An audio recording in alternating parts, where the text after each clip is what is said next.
I think there's probably a lot of background noise being picked up, but this was the only moment we could find to sit down together, the only moment we could take out of our busy schedules to sit down and talk in front of the lights, in front of the cameras. And I really hope that this is an interesting conversation for everyone watching. Hello, and welcome to The Professional.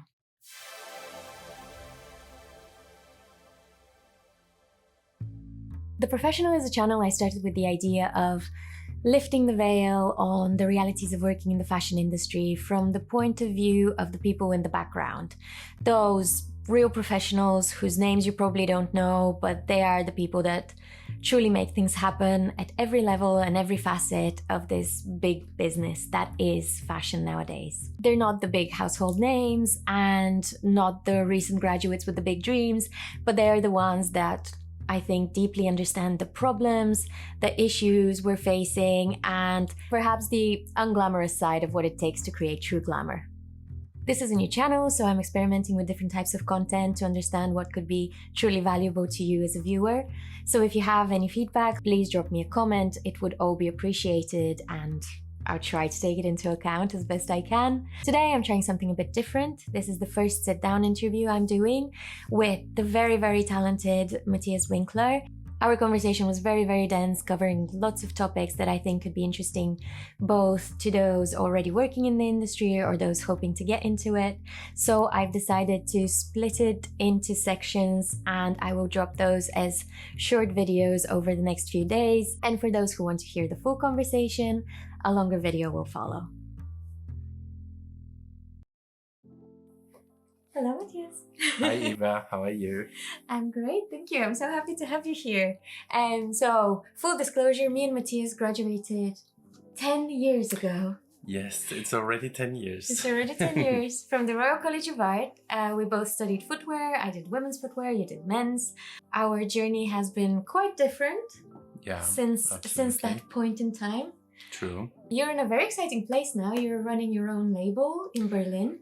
Yes, I started my own label about 3 to 4 years ago. Was not the plan initially to do my own thing, but it kind of all my experience before in the professional world led to this point where I actually wanted to found my own label. Right now it's going well, you know, we made it through the pandemic. So it seems like we're doing something right. So it's very exciting. What you do is quite interesting. It has a very strong sustainability element. It's very focused on craft. Yes, exactly. So we only use dead stock materials. We only use recycled materials. We make, you know, kind of very limited quantities. It's more kind of small series, one-offs even. Of course, we face a lot of challenges by doing that. It doesn't make our lives in general easier. But for me, it's the most important. For me, it's the only way to make fashion these days. What do you mean by that? Well, you know, I was working in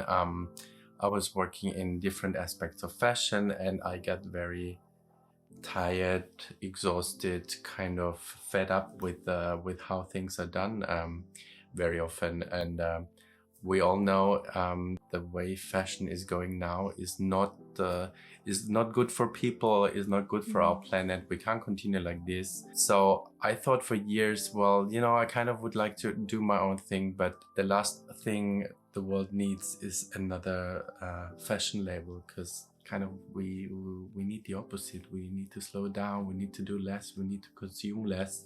And I think it still doesn't go together with the kind of the concept of capitalism. As I said, we work with dead stock materials. There were 3 things that I came across that then convinced me to start my own brand. And that was, I saw there is this like small tanneries or kind of small factories that shut down. You know, a lot of things change in Europe. A lot of things moved to different countries, moved to China, moved to other places where they don't have to look after environment as much as you do here. So it's just like the whole industry shifted very much, as we know. And so there is quantities, there is lower quantities of materials around that is unused.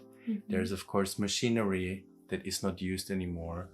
And there's also people that learn the craft that are not really using the craft anymore. Like these three elements convinced me, okay, if I do it in a specific way, there is a place for another brand. My hair is standing here very funny, see? Oh, very funny. I like it. I really like your hair. I think you're too harsh on your hair. Yeah. A huge thank you to Matthias and thank you for listening. Now keep up the good work and goodbye.